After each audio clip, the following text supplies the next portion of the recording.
Welcome to Ironside Christian Radio.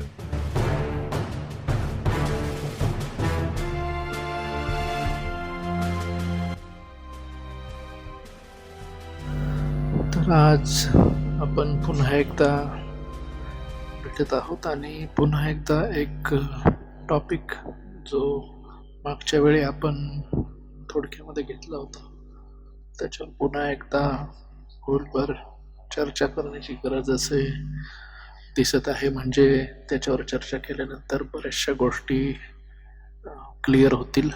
त्यामुळे या टॉपिकवर चर्चा करणं गरजेचं वाटल्यामुळं एक स्पेशल एपिसोडच त्यावर काढावा असा विचार झाल्यामुळे हा एपिसोड स्पेशली प्रकटीकरण, सामान्य आणि विशेष यावर करायचं ठरवलं.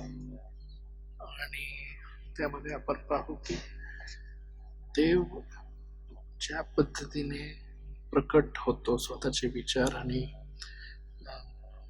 स्वतःच्या योजना मनुष्यापर्यंत, त्याच्या निर्मितीपर्यंत प्रकट ज्या पद्धतीने करतो आणि जे करतो त्याला प्रकटीकरण असे आपण म्हणतो.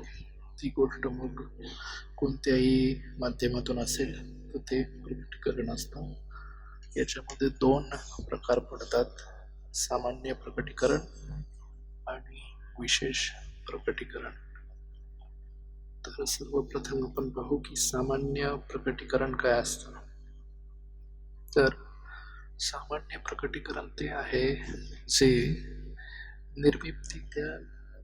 निर्मितीमधील प्रत्येक व्यक्तीला आणि निर्मितीमध्ये सर्वसामान्यरित्या सगळीकडे जे असतं ते सामान्य प्रकटीकरण असतं. याच्यामध्ये विश्वासणारा अविश्वासणारा या दोघांनाही या प्रकटीकरणाचं आकलन होऊ शकतं आणि त्या गोष्टी समजू शकतात. आणि सर्व ठिकाणी ही गोष्ट असते आणि त्याचं आकलन होऊ शकतं. त्या गोष्टी समजून घेतल्या जाऊ शकतात आणि त्याची माहिती होऊ शकते आणि कळू शकतं. आणि म्हणजे सामान्य प्रकटीकरण हे सर्व लोकांना समजणार असं असतं आणि सर्व लोकांना आकलन होईल अशा पद्धतीने ते असतं. तर याचे काही उदाहरणं पाहू आपण. सर्वात पहिलं जे उदाहरण आपण पाहू ते म्हणजे निर्मितीचं. की देवाने हे जे जग बनवलेलं आहे ते सगळ्यांच्या डोळ्यासमोर आहे. ज्या लोकांना पाहता येतं, ज्या लोकांना ऐकता येतं, त्या सर्वांच्या डोळ्यासमोर आहे. त्यांना ऐकू देखील येतं. आणि हे जे जग आहे या निर्मितीमध्ये देवाने जे एक डिझाईन, म्हणजे देवाने जी सुसूत्रता बनवलेली आहे, जी निर्मिती बनवलेली आहे ती सर्व लोकांच्या डोळ्यासमोर आहे. आणि त्या निर्मितीवरून सर्व लोकांना समजत आहे की ही जर निर्मिती आहे तर ही गोष्ट कुठून आली, ही गोष्ट निर्माण कशी झाली हा प्रश्न आणि या सर्व गोष्टींचं कुतूहल आणि आश्चर्य देखील, गौरव देखील या सर्व गोष्टी समोर आहेत. सुसूत्रता, आपण देव आहे या टॉपिकवर बोलत असताना त्या एपिसोडमध्ये या सर्व गोष्टी पाहिलेल्या आहेत. तर निर्मितीमधून ज्या ज्या गोष्टी समजतात, सुसूत्रतेमधून ज्या ज्या गोष्टी समजतात त्या गोष्टी सामान्य प्रकटीकरणामध्ये येतात. त्यानंतर देवाने जे अभौतिक गोष्टींच्या ज्या क्षमता दिलेल्या आहेत मनुष्याला, म्हणजे बुद्धी, भावना, विवेक, त्यानंतर समजून घेण्याची क्षमता, तर्क आणि इतर ज्या काही सगळ्या अभौतिक क्षमता आहेत, ज्या खऱ्या आहेत, त्या प्रत्येक विश्वासणाऱ्याला आणि अविश्वासणाऱ्याला या दोन्ही लोकांना असतात. आपल्याला माहिती आहे की अविश्वासणारा माणूस हा देखील भौतिक पातळीवर, शारीरिक पातळीवर आणि इतर मानवी पातळीवर विश्वासणाऱ्यासारखाच असतो. त्याचा जरी पवित्र शास्त्रावर विश्वास नसला, शुभवर्तमानावर विश्वास नसला, तरीही मानवी पातळीवर, मानवाच्या ज्या क्षमता आहेत त्या पातळीवर तो विश्वासणाऱ्यासारखा असतो. त्यालाही भावना असतात, त्यालाही दुःख होतं, त्यालाही आनंद होतो, त्यालाही बुद्धी आहे, तोही बोलू शकतो, त्यालाही आकलन आहे, विवेक आहे, या सर्व गोष्टी त्यालाही आहेत. आणि तो जो विवेक आहे, देवाने ज्या अदृश्य असणाऱ्या अशा काही क्षमता दिलेल्या आहेत, त्यावरूनच डोंगराजपत्र एक अध्याय असं सांगतं की त्यातूनच देवाच्या अस्तित्वाचा पुरावा त्यांना त्यांच्यामध्येच समजतो. नैतिकता आणि इतर सर्व गोष्टी हे आपल्याला कळतं की सामान्य प्रकटीकरण हे सगळ्या लोकांना दृक श्राव्य म्हणजे बघूही शकतात, ते जे लोक बघू शकतात, आणि जे ऐकू शकतात ते ऐकूही शकतात, आणि ते भावनात्मकरित्या त्याचं आकलन करू शकतात, ते फील करू शकतात आणि समजून घेऊ शकतात. आणि यामुळेच बऱ्याचशा ठिकाणी आपण वचन वाचतो, ज्याला कान आहेत तो ऐकू. तर या ज्या काही सामान्य गोष्टी आहेत, ज्या सर्वांकडे आहेत, सर्वांकडे अवेलेबल आहेत, सर्वांकडे उपलब्ध आहेत, अशा ज्या गोष्टी आहेत त्या सामान्य प्रकटीकरणामध्ये येतात की देवाने ते सर्व जगासमोर आहे तसं सर्वसामान्यरित्या सर्व लोकांना आकलन होईल असं ते देऊन टाकलेलं आहे. त्यामुळेच आपण पाहतो की जगामध्ये कुठेही गेलं तरी बी पेरलं तरच ते बी उगवतं, असं काही होत नाही की एका देशामध्ये एका पद्धतीने निसर्ग चालू आहे आणि वेगळ्याच पद्धतीने बी उगत आहे, किंवा नैसर्गिक क्रिया ज्या आहेत त्या जगभर सारख्याच आहेत. आणि ज्या ज्या काही नैसर्गिक आणि देवानी निर्मितीमध्ये बनवलेल्या ज्या मूलभूत क्रिया आहेत त्या सर्व सारख्याच आहेत. आणि मनुष्य जरी वेगवेगळ्या ठिकाणी राहत असला, वेगवेगळ्या भाषा जरी बोलत असला, तरी त्याचे जे मूलभूत नैसर्गिक त्याचं जे जीवन आहे ते एका मूलभूत पातळीवर सारखंच आहे, समानच आहे. तर जेव्हा आपण उत्पत्तीच्या पुस्तकाचा अभ्यास करू त्यावेळेस आपण पाहू की भाषा कुठून आल्या आणि सर्व लोक इकडे तिकडे कसे पसरले गेले, आणि या इतर सर्व गोष्टी आणि बऱ्याच गोष्टी की विविध ज्याला वंश म्हटलं जातं जगामध्ये, त्याबद्दल देखील बघू. आणि एक खूप चांगली वेबसाईट आहे आन्सर्स इन जेनेसिस म्हणून, केन हॅम या ख्रिस्ती व्यक्तीची साईट आहे, ती त्यांची मिनिस्ट्री आहे answers in genesis. He ministry मुख्यत्वे करून एव्होल्युशन म्हणजे उत्क्रांतीवाद जो आहे, मनुष्याला देवाने बनवलं नाही, मनुष्य माकडापासून आला वगैरे, या गोष्टींच्या रिलेटेड अपोलॉजेटिक्स म्हणजे कारणी मीमांसा, म्हणजे ख्रिस्ती उत्तर कसं द्यायचं त्याबद्दल ती मिनिस्ट्री आहे. आणि त्यांच्या वेबसाईटवर अनेक अभ्यासाचा मटेरियल उपलब्ध असतं, आणि त्यांनी बरेचसे गोष्टी ह्या सांगितलेल्या आहेत की आपण सर्व आदामाची जी मुलं आहोत ते सर्व एकच आहोत, परंतु देवाने वेगवेगळे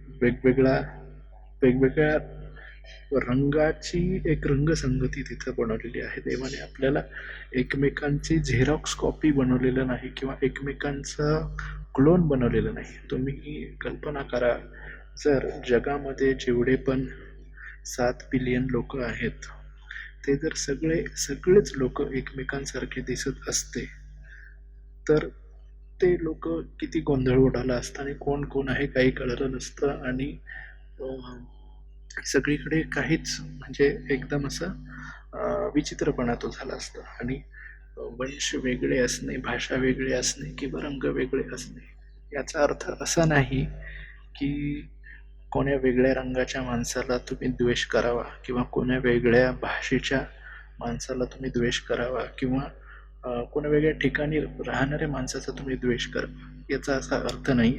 देव सगळ्यांचं जे एकत्रीकरण आहे, म्हणजे आफ्रिकेचा जरी व्यक्ती असेल, भारताचा जरी व्यक्ती असेल, ऑस्ट्रेलियाचा जरी व्यक्ती असेल, ते तिघे जरी एकत्र येऊन त्यांची मैत्री असली त्यांची ख्रिस्ती सहभागिता देखील असली तर देवाची तीच इच्छा आहे. देव कधीच असं सांगत नाही की वेगवेगळ्या माणसाचा तुम्ही द्वेष करा किंवा वेगळ्या रंगाच्या भाषेच्या प्रदेशाच्या माणसाचा तुम्ही द्वेष करा, असं देव सांगत नाही. तर देव सहभागिता या गोष्टीसाठीच देव सांगत आहे.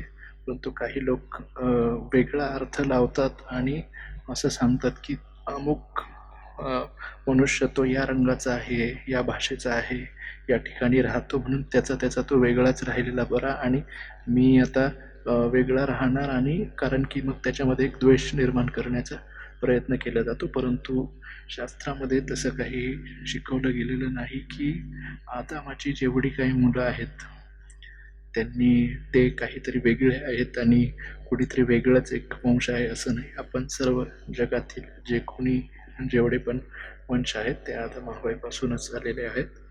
आणि पुढे जी काही घटना आणि वचनं असतील बायबलमध्ये आहेत, तर त्या गोष्टी केवळ आणि केवळ शास्त्रातील देवाला मानणारे आणि न मानणारे या दृष्टिकोनातून ते एक प्रकारे विलगीकरण जे आपण म्हणतो ते तात्विक दृष्टिकोनातून तयार झालेल्या गोष्टी त्या आहेत. जसं आपण पाहतो की शास्त्रामध्ये इव्हन ख्रिस्ताच्या वंशावळीमध्ये जगातील विविध लोकांचे, जसं राहाब जी होती ती काही वंशावळीमधून इस्रायलच्या वंशावळीमध्ये नव्हती.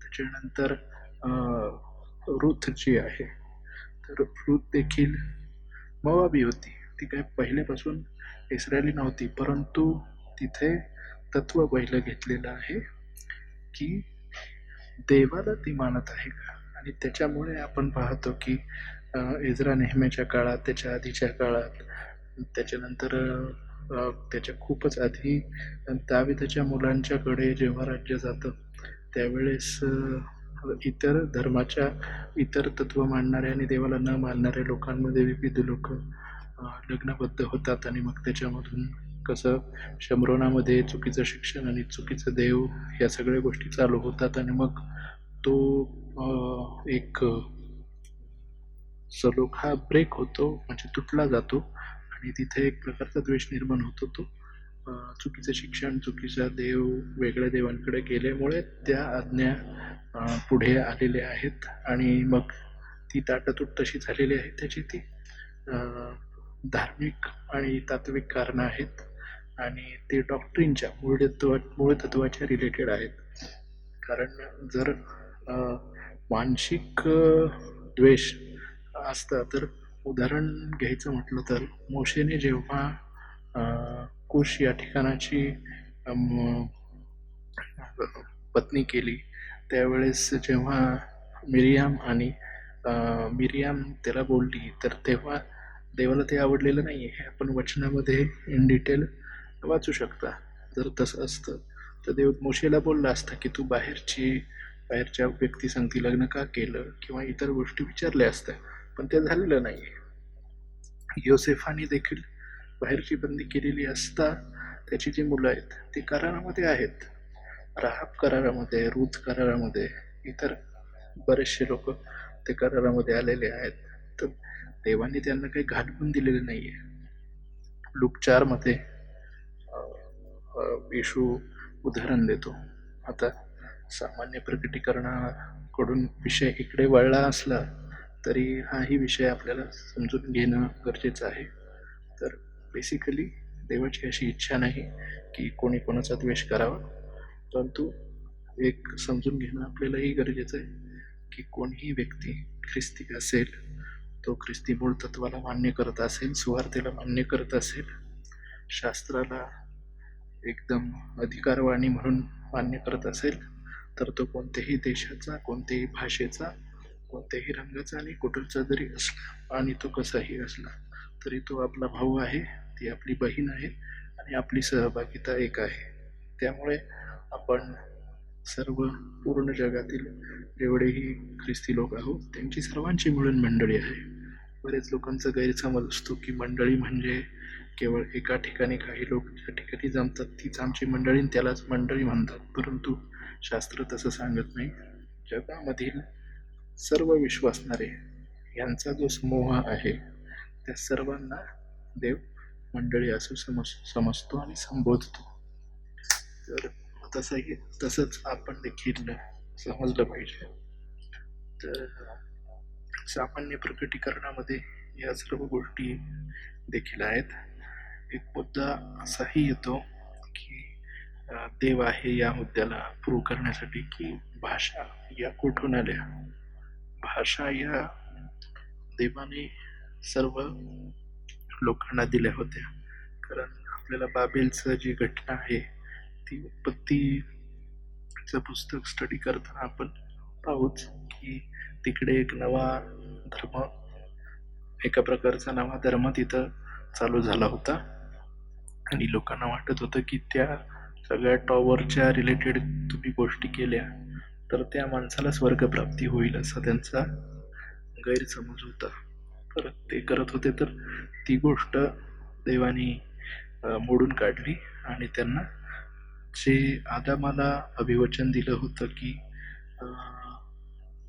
पृथ्वी व्यापून टाका, तुम्ही फलद्रूप होऊन आणि पृथ्वी व्यापून टाका, आणि आदामाला ह्या सगळ्या ज्या गोष्टी केल्या होत्या त्याच्या विरुद्ध तिथं सर्व चाललं होतं. म्हणून देवानी भाषा या बनवून त्यांना सगळीकडे पसरवलेलं आहे. तर ते पुढे आपण पाहूच. पण सामान्य प्रकटीकरण जे आहे तो मुद्दा मला वाटतं तुम्हाला समजला असेल की सामान्यतः ज्या गोष्टी सर्व व्यक्तींकडे उपलब्ध असतात, देवाकडून येणाऱ्या ज्या गोष्टी सर्व मनुष्यांकडे उपलब्ध असतात त्या सर्व गोष्टी सामान्य प्रकटीकरणामध्ये येतात, ज्याद्वारे देवाच्या गोष्टींचं आकलन होतं. आणि ही गोष्ट पूर्ण शास्त्रामध्ये, खास करून स्तोत्रांमध्ये आणि रोमकरासच्या पत्रामध्ये आहे. तर हे झालं सामान्य प्रकटीकरण. आणि पुढे आपण पाहू की विशेष प्रकटीकरण. आता विशेष प्रकटीकरण म्हणजे काय की सामान्य प्रकटीकरण तर देवाने दिलेलंच आहे सर्व लोकांना. तर हे सामान्य प्रकटीकरण दिलेलं असताना देव विशिष्ट लोकांसोबत आणि विशिष्ट लोकसमूहांसोबत करार करतो आणि त्यांच्याशी संवाद करतो, त्यांच्याशी बोलतो आणि त्यांना काही अभिवचनं, काही करार आणि काही गोष्टी या त्यांना सांगतो, देतो आणि त्यांच्यावर काही गोष्टींची जबाबदारी पण टाकतो. तर अशा वेळी देव जेव्हा विशेष असं निवडून एखाद्या ठिकाणी त्याच्या गोष्टी सांगत आहे, त्याचे करार, त्याची अभिवचनं आणि त्यांनी सांगितलेल्या जे काही निर्बंध आहेत आणि त्याच्याबद्दलच्या ज्या विशेष गोष्टी आहेत, जेव्हा देव असं निवडकरित्या आणि विशेषरित्या असं जेव्हा सांगतो तेव्हा त्याला विशेष प्रकटीकरण असं म्हणतात. तर आपण पाहतो की देव पूर्वीपासून म्हणजे आदमापासून पुढे जसं जसं देव करार करत गेला, आदमाशी करार करत गेला, जसं पुढे लोकांना निवडून करार करत गेला, तेव्हा देवानी लोकांशी संवाद साधलेला आहे, त्यांच्याशी बोललेला आहे, त्यांच्याशी करार केलेला आहे. आपल्याला माहिती आहे अब्रामाशी करार केला, तोच करार इसाकाशी, याकोबाशी त्यांना पुन्हा त्याची आठवण करून देऊन त्यांच्याशीही काही विशिष्ट करार केले. तो करार पुढे चालला. दाविदाशी करार केला आणि हा करार करत असताना आणि आदामाला उत्पत्ती 3:15 मध्ये सांगितलेल्या गोष्टीला धरून देवानी हे पुढील करार करत असताना मनुष्याशी संवाद साधलेला आहे. आणि हा संवाद साधत असताना तो भविष्यवादात्मक बोलत आहे. कारण देवाच्या अस्तित्वाचं आणि त्याच्या शास्त्राच्या खरेपणाचं जे प्रमाण आहे, जो पुरावा आहे, तो अनेक पुराव्यांमधून एक पुरावा म्हणजे देव घडणाऱ्या गोष्टी घडण्याच्या आधीच सांगून ठेवतो आणि ती गोष्ट इतिहास जी आहे तो इतिहास घडण्याच्या आधी देव त्या गोष्टी लिखित करून ठेवतो. हे अनेक पुराव्यांपैकी एक पुरावा देवाचा आहे. तर हे जे विशिष्ट करार आहेत, विशिष्ट निवडलेले लोकांसाठी देवाने केले, तर त्या करारांमध्ये देव भविष्यवादांमध्ये बोलला, करारांमध्ये बोलला. देव इव्हन बऱ्याचशा देवाच्या निवडलेल्या लोकांकडून काव्यामध्ये देखील बोललेला आहे, जसं उदाहरणार्थ दावीद.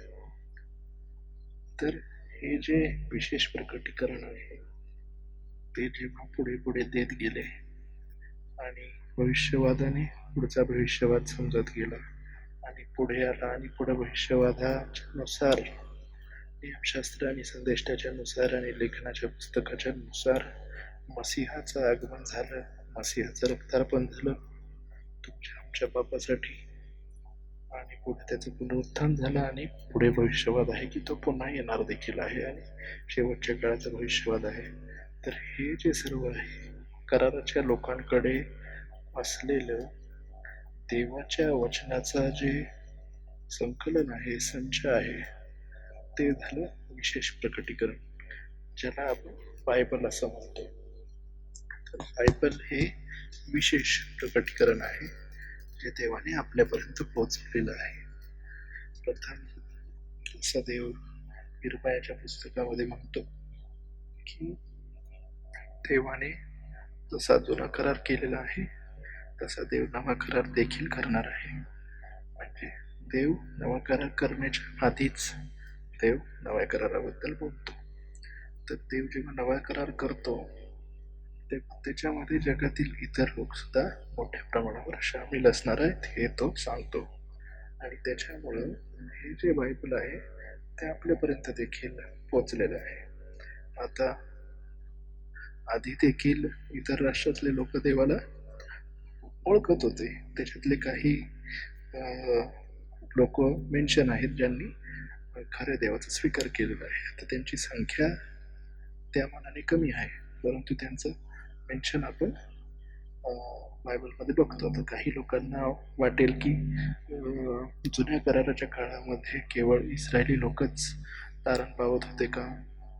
तर आपल्याला वचनामध्ये इतर इस्रायला बाहेरच्या लोकांनी देवाची ओळख त्यांनाही पटलेली आहे असं आपण वाचतो. तर तिथेही आहे, पण जी संख्या आणि जी व्यापकता देवाने नव्या करारामध्ये केलेली आहे ही जास्त आहे. आणि नव्या करारामध्ये जगभरच सुवार्ता गाजवण्याची जी योजना आणि देवाचं जे वचन होतं ते पूर्ण झालेलं आहे. म्हणजे आपल्यापर्यंत देखील जगभरामध्ये विशेष प्रकटीकरण आलेले आहे. तर हे झालं विशेष प्रकटीकरण. आणि आपण याबद्दल आपल्याला काही प्रश्न वगैरे असतील तर बघ विचारू शकता. आणि विशेष प्रकटीकरणामध्ये काही गोष्टी थोडक्यात सांगायचं म्हणजे की विशेष प्रकटीकरणामध्ये साहित्याचे वेगवेगळे प्रकार आहेत. म्हणजे त्याच्यामध्ये इतिहास लिहिलेला आहे, त्याच्यामध्ये घडलेल्या घटना लिहिलेल्या आहेत, त्याच्यामध्ये कविता, काव्य, गीतं लिहिलेली आहेत, त्याच्यानंतर त्याच्यामध्ये वेगवेगळी भविष्यवाद आणि भविष्यवादाची पुस्तकं लिहिलेली आहेत. त्याच्यानंतर वेगवेगळे नियम आणि वेगवेगळ्या गोष्टी कशा करायच्या काय आहेत त्या गोष्टी लिहिलेल्या आहेत. वंशावळी लिहिलेल्या आहेत, देवाचे करार लिहिलेले आहेत, पत्र लिहिलेले आहेत, लोकांनी एकमेकांना पाठवलेली म्हणजे शिष्यांनी पाठवलेली, इतर लोकांनी पाठवलेली पत्र याच्यामध्ये नमूद आहेत. राजे लोकांनी लिहिलेल्या गोष्टी याच्यामध्ये आहेत. अशी वेगवेगळे प्रकार त्या लेखनामध्ये आहेत. तर उदाहरणार्थ काही लोक म्हणतात की मग सगळं एकत्रच आपण कसं समजून घेतलं पाहिजे. तर जो प्रकार, ज्या प्रकारचं जे पुस्तक आहे आणि ज्या प्रकारचा तो लेख आहे त्या पद्धतीने आपण ती गोष्ट समजून घेतली पाहिजे.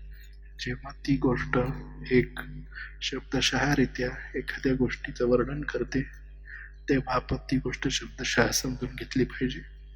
एखाद्या गोष्टीचं वर्णन काव्यामध्ये आहे तर ती गोष्ट काव्यामध्ये समजून घेतली पाहिजे. आणि एखादी गोष्ट जर उपमा दिलेली आहे तर वेगळा अलंकार दिलेला आहे, वेगळं व्याकरण वापरलेलं आहे, तर ती गोष्ट त्या पद्धतीने आपण समजून घेणं गरजेचं आहे. तर याचं एक उदाहरण म्हणजे की जग काय झाडावरून खाली उतरलं असं वचन आहे. तर याचा अर्थ तिथं ते काव्य दिलेलं नाहीये, तिथं स्तोत्र किंवा कविता किंवा गीत किंवा असं काहीच नाहीये. तिथं उपमा दिलेली नाहीये, तिथं कोणता अलंकार वापरलेला नाहीये किंवा तिथं कोणतं वेगळं दृष्टांत किंवा जसं पौल म्हणतो की मी हे एक दृष्टांत रूपी म्हणजे कसं. आता दृष्टांत हा शब्द वेगवेगळ्या पद्धतीने वापरला गेलेला आहे, परंतु आपल्याला समजण्यासाठी सांगत आहे की एखादी गोष्ट रूपक म्हणून समजून घेणं अशा पद्धतीने तिथं लिहिलेलं नाहीये. तिथं केवळ लिहिलेलं आहे की जग काय झाडावरून खाली उतरलेलं आहे. ते शब्दशः आहे, तर त्याचा अर्थ आपण असं समजून घ्यायचा आहे की जग काय झाडावरून खाली उतरलेलं आहे. आता इतर एक शास्त्र भाग आहे की जिथे येशू म्हणत आहे हेरोदाला, काही लोक येशूकडे येतात आणि ते म्हणतात की तो जो व्यक्ती आहे तो तुमच्या प्रीचिंग आणि तुमचं कार्याला मध्ये थांबवण्याचा प्रयत्न करत आहे. तर येशू त्याला म्हणत आहे की त्या खोकडाला जाऊन सांगा मी अजून 3 दिवस इकडे सेवा करीन. किंवा अजून एक उदाहरण आहे, बाप्तिस्मा करणारे योहान इतर लोकांना म्हणतो की अहो सापाच्या पिल्लांनो असं म्हणतो. किंवा मग काही शब्द असे आहेत की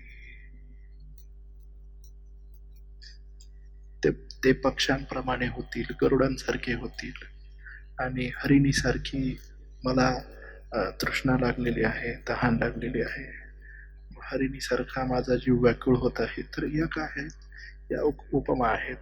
जसं दावीद म्हणतो की हरिणीसारखं व्याकुळ होत आहे, तर दावीद हरिण नाहीये.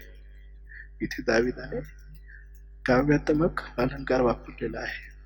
बाप्तिस्मा करणारा योहान उपमा वापरत आहे, येशू देखील उपमा वापरत आहे, येशूने दाखले देखील दिलेले आहेत. तर जेव्हा शिष्य किंवा कोणताही लेखक किंवा भविष्यवादी हा कोणत्या प्रकारामध्ये बोलत आहे ते व्याकरणानुसार आपल्याला समजून घ्यायचं आहे.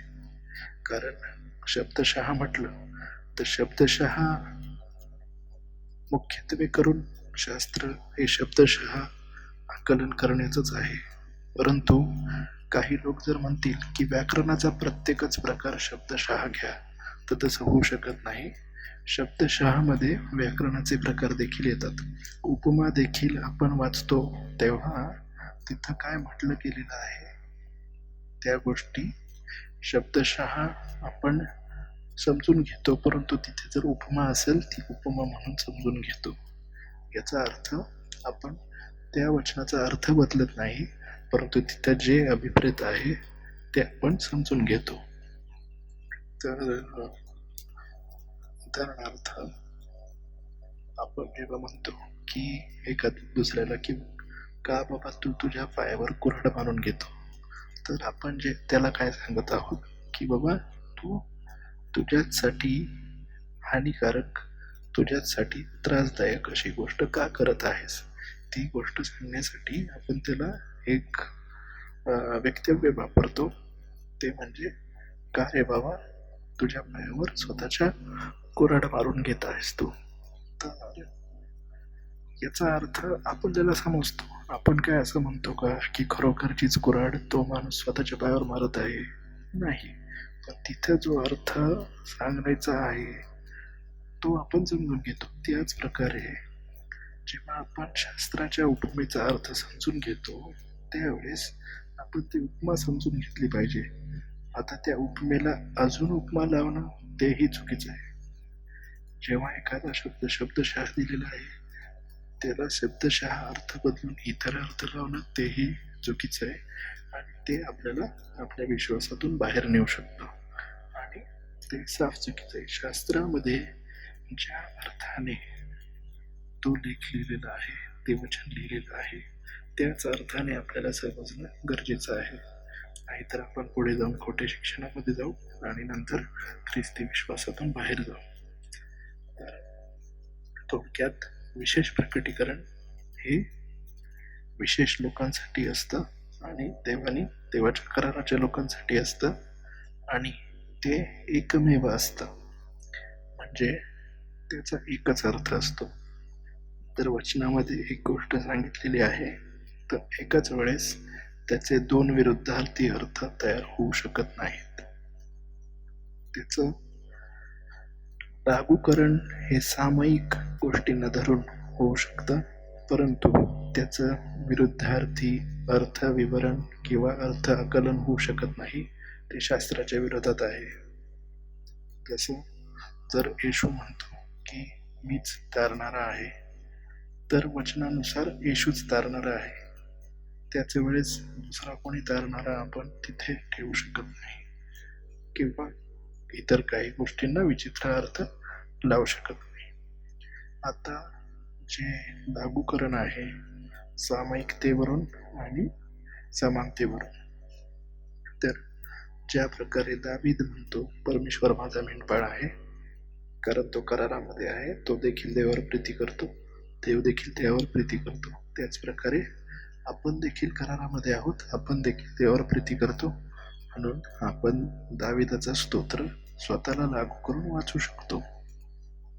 कारण आपल्याही देवाबद्दल तशाच भावना आहेत. देव आपलाही मेंढपाळ आहे, आपलाही जीव देवासाठी व्याकुळ होत आहे, तर आपणही दावीदाचं स्तोत्र आपल्याला समजण्यासाठी वाचू शकतो, आपल्या जीवनाला लागू करून.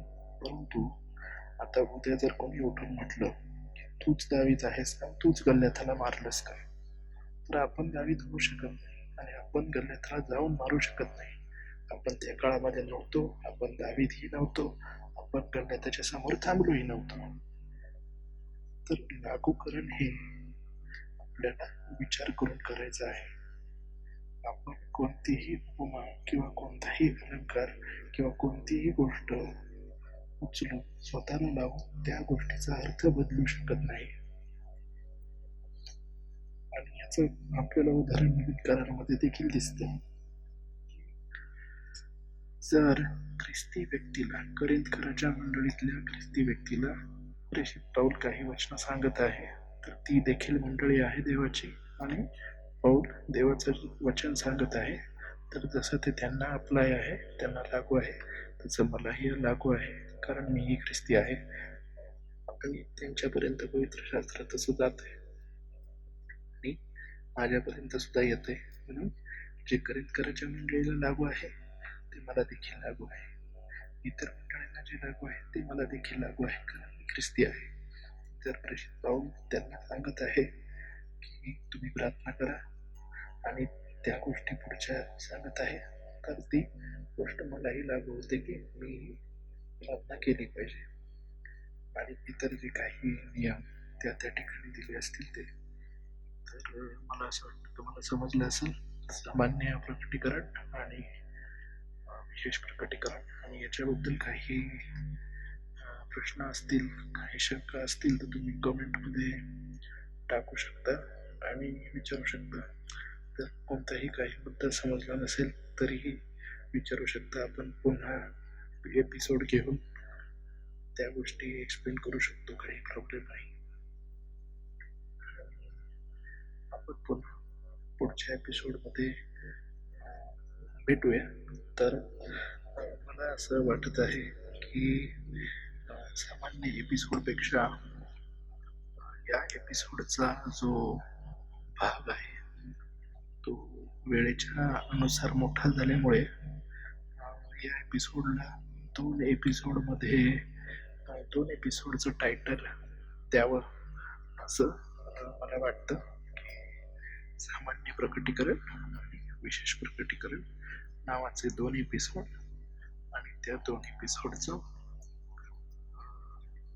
जे टायटल आहे, जे शीर्षक आहे त्या टायटलमध्ये 2 एपिसोडचं नाव टाकावे, म्हणजे जे अंक आहेत, जसं आपण 1, 2, 3, 4 टाकलेले आहेत, तसे पुढचे दोन्हीही या एपिसोडमध्ये आपण विचार करू आणि कन्सिडर करू, म्हणजे आणि पुढचा जो आकडा आहे तो पुढच्या एपिसोडला आपण टाकूया.